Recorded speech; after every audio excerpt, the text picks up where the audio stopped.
우리가 내 자신을 보기에는 참 나는 부족하고 못났고 못생기고 부족하다고 생각하지만 우리 욕심을 조금 내려놓으면 나는 정말 넉넉하구나, 나는 정말 잘난 사람이고 풍족한 사람이고 괜찮은 사람이다라고 내 자신을 그렇게 바라볼 수 있는 듯합니다. 우리의 욕심을 내려놓고 늘 감사하는 삶을 살아가시기를 축복합니다. 여러분 배우 신신혜 씨 아십니까? 네. 배우인 신신혜 씨가 불현듯 가수로 데뷔해서 이 세상은 요지경이라는 노래를 발표했지요. 세상은 요지경 속이다. 잘난 사람은 잘난 대로 살고 못난 사람은 못난 대로 산다. 야야야들아 내 말 좀 들어라. 여기도 작아 저기도 작아가 판친다. 그냥 재밌는 노래, 웃긴 노래로 들을 수 있지만 한편으로는 참 씁쓸하지 않을 수 없습니다. 인정하지 않고 싶지만 인정할 수밖에 없는 우리의 시대를 너무 잘 표현한 듯합니다. 잘난 사람은 잘난 대로 살 수밖에 없고 못난 사람은 못난 사람대로 살 수밖에 없다는 말에 우리가 아니다라고 말하기에는 어려운 게 우리 시대의 현실입니다. 그럴 수밖에 없는 게 잘난 사람과 이 못난 사람 사이에는 넘을 수 없는 선과 벽이 존재한다는 거예요. 그렇기 때문에 잘난 사람들은 잘난 사람들끼리 살고 못난 사람은 못난 사람들끼리 삽니다. 그래서 잘난 사람들은 계속 더 잘난 대로 살아가고 못난 사람들은 계속해서 못나게 살아갈 수밖에 없는 거죠. 우리 사회는 이 잘난 사람과 못난 사람, 그리고 가진 자와 가지지 못한 자, 배운 자와 배우지 못한 자, 높은 자와 낮은 자, 이렇게 선과 벽이 존재한다는 거죠. 안타깝게도 교회도 마찬가지입니다. 성도들 안에도 이 선과 이 벽이 존재합니다. 이 구분된 선을 지운다면, 이 벽을 허문다면 더 살기 좋은 세상이 되지 않을까요? 모두가 다 잘났든 못났든 많이 배웠든 못 배웠든 많이 가졌든 못 가졌든지 간에 서로 하나 되어서 살아간다면, 선과 그리고 벽이 없는 세상을 살면 더 좋지 않을까요? 그렇다면 누가 먼저 이 선을 넘어야 할까요? 나오미는 타국 생활 10여 년 만에 모든 것을 잃고 그의 삶이 텅 비게 되었습니다. 남편도 잃고 두 아들도 잃었습니다. 남은 것이라고는 자신과 두 며느리 뿐이죠. 과부만 셋이 남은 겁니다. 홀로 된 나오미는 늙고 가난하여 미래를 기대할 만한 어떠한 소망도 없는 삶이 되고 말았습니다. 그녀가 유일하게 살아갈 수 있는 길은 과부가 된 며느리들의 봉양을 받으면서 사는 거예요. 그들은 자식이 없이 홀로 되었으니 재혼할 수도 있는 형편입니다. 그렇기 때문에 나 살겠다고 계속적으로 며느리들의 봉양을 받고 산다는 것은 큰 욕심이죠. 그들의 섬김을 받는 나오미는 그저 미안할 뿐입니다. 모든 것을 잃고 새 가부만 남은 집안의 위기를 해결하는 나오미의 대책은 세 사람이 각자 흩어지는 거였습니다. 그래서 이 나오미는 결단을 내렸죠. 자기는 고향으로 돌아가고 홀로 된 며느리들은 각자 자기의 길을 찾아가도록 놓아주기로 한 것입니다. 늙은 자신이 젊은 며느리들에게 짐이 되고 있음을 잘 알고 있던 나오미로서는 최고의 선택이지만 세 사람 중에 앞으로 살아갈 일이 가장 막막한 이 나오미로서는 굉장히 쉽지 않은 결정이었을 겁니다. 노년에 홀로 되어 고향으로 돌아가 빌어먹는 것이 수치스럽지만 그래도 이 타국에서 생계를 위협받는 것보다 낫고, 또한 자기가 모압 땅을 떠나야지만 이 며느리들이 각자의 길을 걸어갈 것 같아서 그렇게 결정을 내린 거죠. 그래서 나오미는 오르바와 룻에게 나는 고향으로 돌아갈 테니까 너희도 각자의 길을 가라 라며 복을 빌어주었습니다. 이미 나오미는 고단한 삶의 짐으로 무거워진 그녀의 어깨에 홀로 고향으로 돌아가야 한다는 짐이 있지만 그녀는 모든 것을 하나님께 맡기고 며느리들에게 자비를 베풀고 그들의 짐이라도 덜어주고자 각자의 길을 가기로 선택한 것입니다. 하지만 이 룻과 오르바의 생각은 달랐습니다. 10절에 보니까 나오미에게 이르되 아니니이다. 우리는 어머니와 함께 어머니 백성에게로 돌아가겠나이다 하는지라. 우리는 어머니와 함께 어머니의 백성에게로 돌아가겠습니다. 여러분, 얼마나 감동적입니까?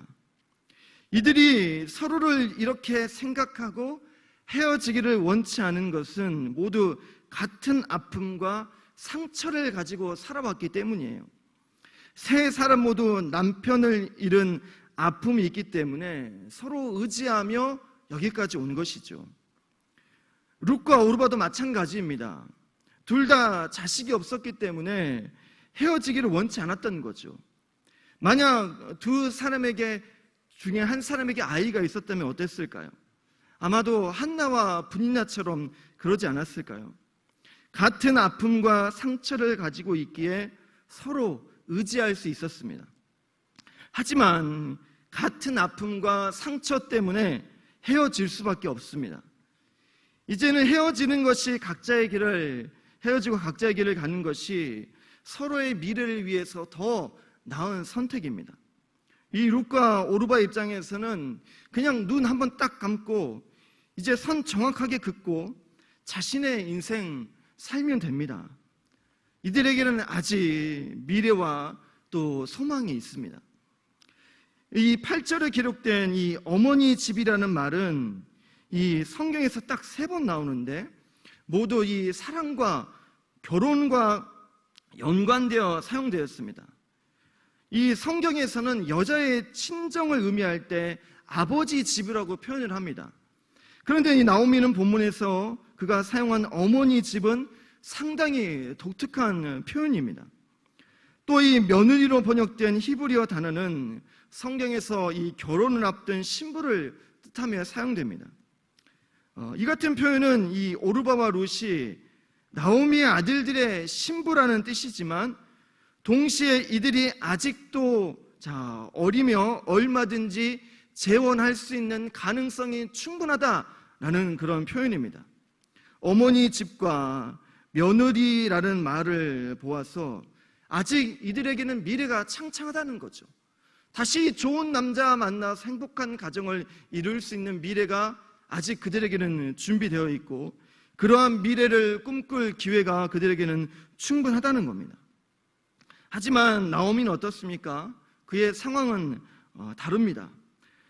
이 두 며느리의 봉양을 받고 사는 방법 외에는 다른 방법이 없습니다. 며느리들의 이 봉양을 받자니 두 며느리들에게 해줄 것이 아무것도 그에게는 없습니다. 11절에서 13절 말씀은 이렇게 기록합니다. 우리 함께 좀 보겠습니다.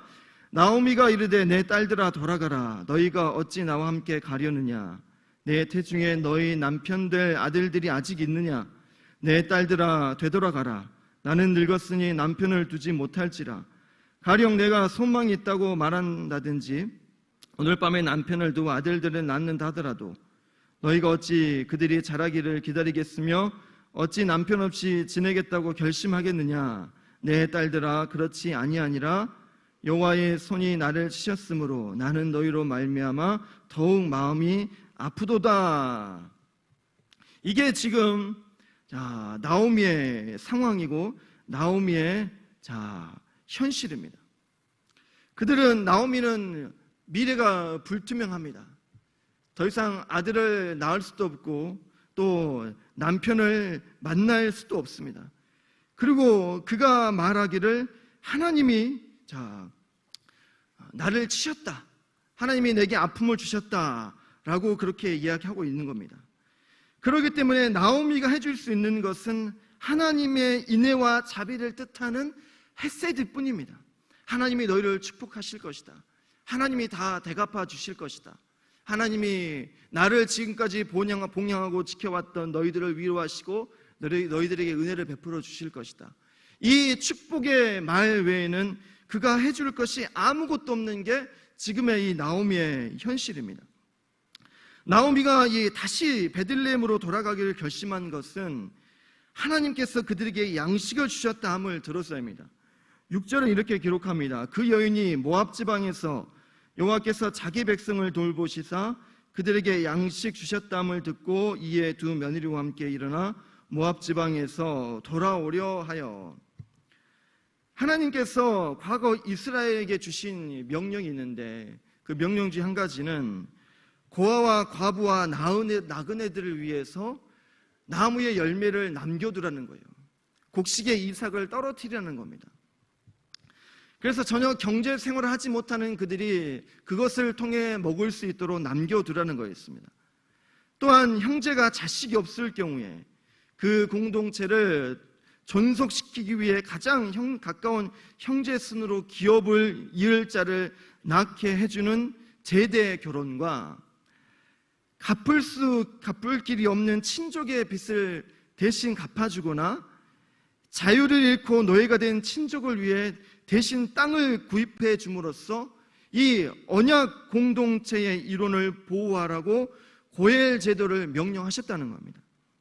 그런데 사사시대를 오면서 왕이 없으므로 자기 속여낸 대로 살아가기 때문에 사람들은 나그네와 과부와 고아들을 위해 열매를 남겨놓지 않았다는 거예요.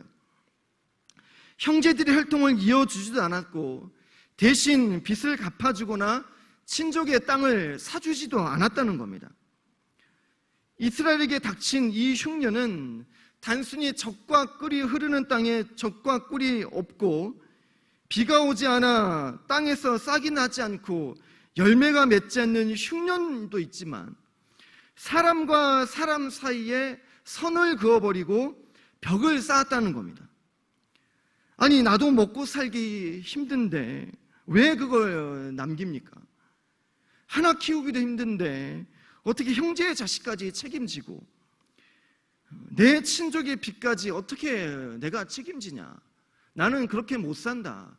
정확하게 선을 긋고 벽을 쌓는 것이 사사시대의 이스라엘 백성들의 모습이었다는 거죠. 왕이 없으니 왕의 명령도 잊은 채 살아가는 것이 이스라엘의 모습이었습니다. 그런데 여호와께서 자기 백성을 돌보시사 그들에게 주신 양식이 무엇이냐면 이런 흉년 속에서도 드디어 나그네와 고아와 과부를 위해서 열매를 남겨두고 고해를 실천하는 신실한 믿음의 사람들이 등장했다는 겁니다. 그가 바로 이 보아스입니다. 훗날 보아스는 룻을 위해 이삭을 남기지 않았습니까? 그리고 나오미의 가문에 기업 물을 자가 되지 않았습니까? 왕이 없으므로 자기 소견에 옳은 대로 살아가던 시대에 드디어 왕의 명령대로 살아가는 믿음의 사람들, 그들이 등장했다는 겁니다. 우리가 보고 있는 이 룻기는 서로에게 헤세드를 베푸는 일이 무엇인지를 우리에게 가르쳐주는 말씀입니다.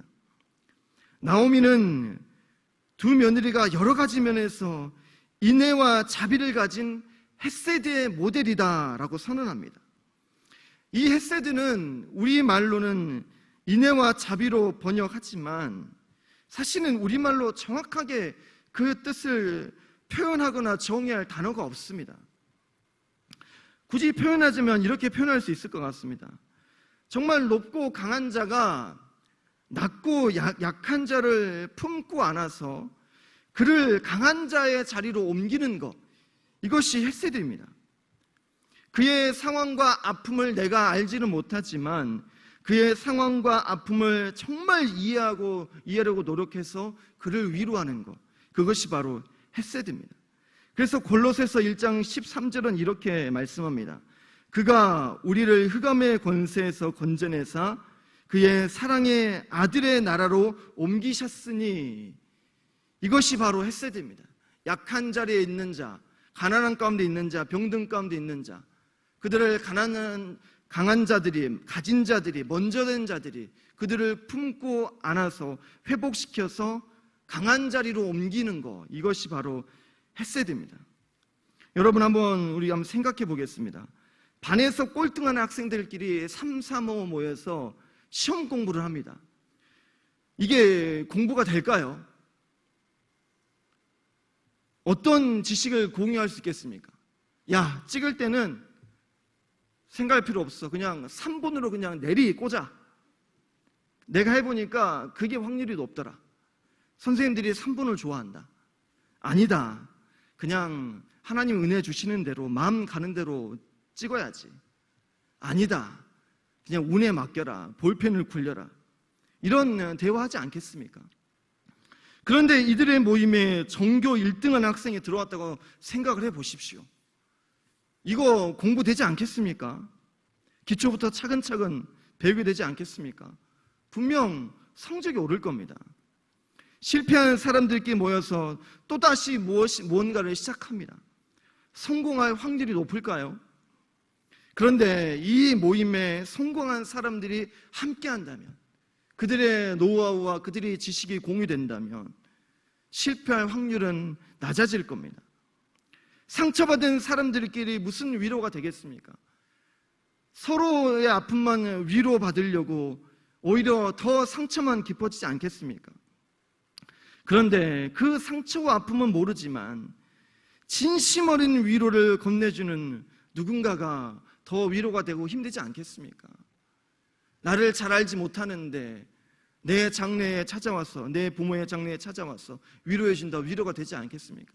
당연히 와야 될 사람보다도 굳이 나와 깊은 관계는 없는데 내게 와서 위로를 건네준다? 그게 더 위로가 되지 않겠습니까?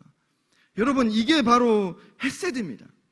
더 나은 자가, 더 가진 자가, 더 높은 자가 먼저 선을 넘어 다가오는 게 바로 헤세드라는 것이죠.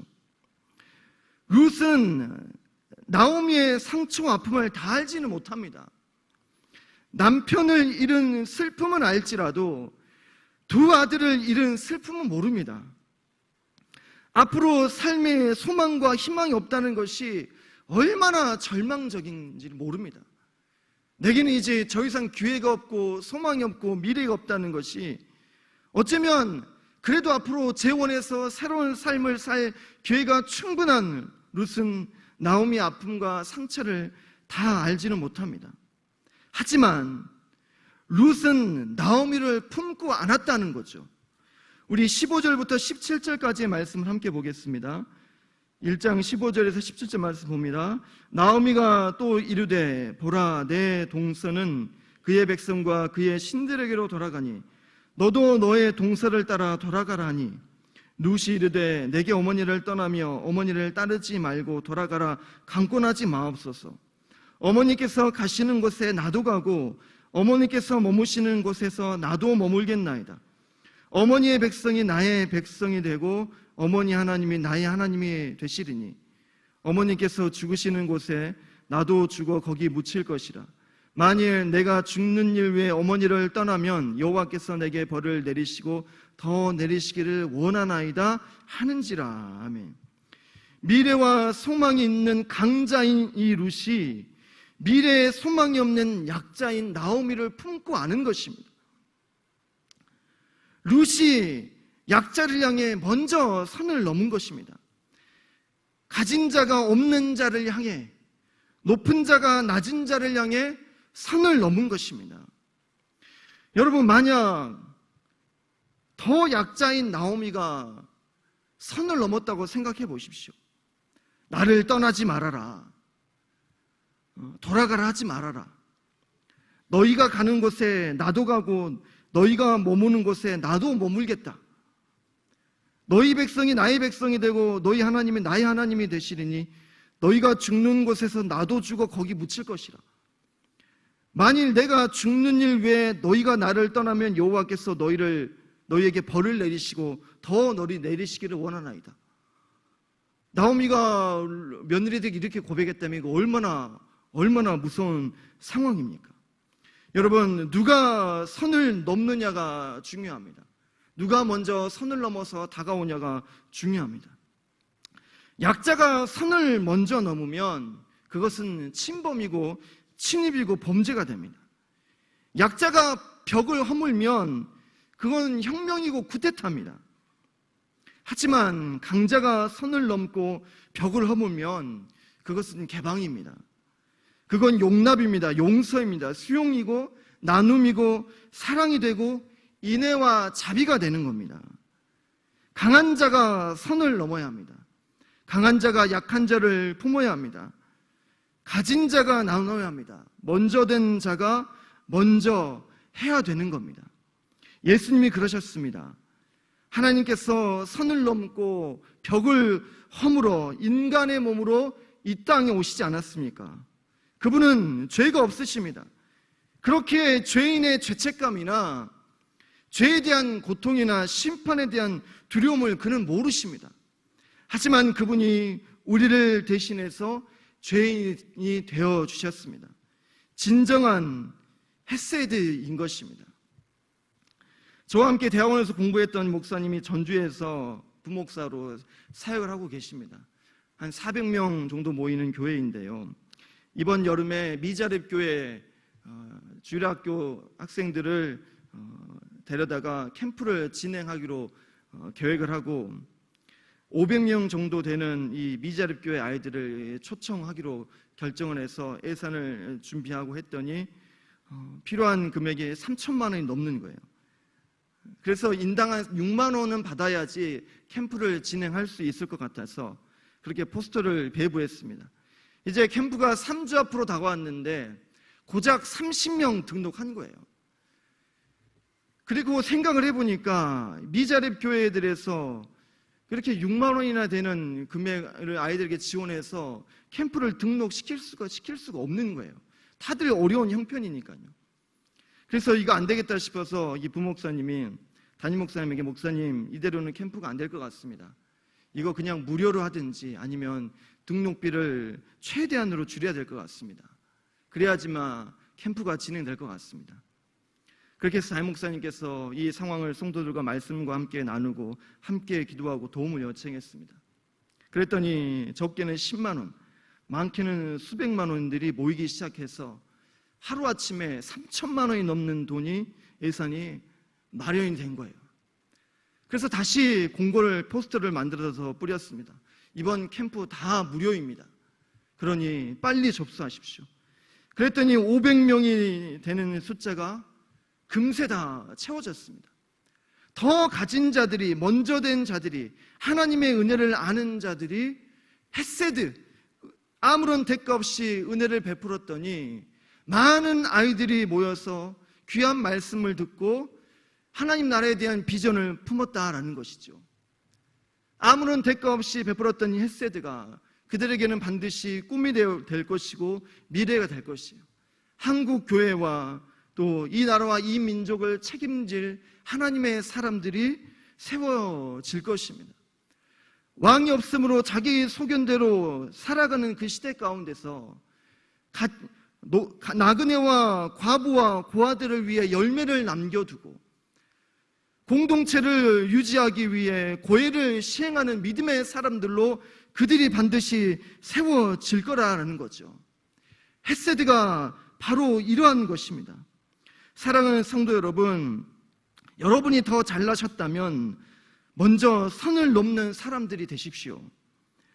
더 가졌다면, 먼저 됐다면, 더 강하다면, 더 높은 자리에 있다면, 더 믿음이 좋다면 먼저 선 넘는 사람들이 되십시오. 그럼 하나님께서 이삭을 준비해 주실 것입니다. 기업 물을 자 보아스를 만나게 하실 것입니다. 먼저 된 자들이 선을 넘으면 그것은 사랑이 되고 나눔이 됩니다. 용납이 됩니다. 비전이 되고 꿈이 되고 희망이 됩니다. 한 주간 동안 선을 넘고 벽을 허무는 삶을 살아가시기를 축복합니다. 선을 넘는다면 반드시 하나님께서 또 다른 헤세드를 선을 넘는 자들에게 공급해 주심으로 왕이 없이 살아가며 자기 소견대로 살아가는 시대 가운데서도 반드시 믿음의 사람들을 통해 열매를 맺게 하시는 풍성한 은혜가 선 넘는 우리들을 통하여 놀라운 은혜를 허락해 주실 것입니다. 한 주간도 그러한 삶을 살아가시기를, 또한 살아내시기를 간절히 원하고 소망합니다. 기도하겠습니다.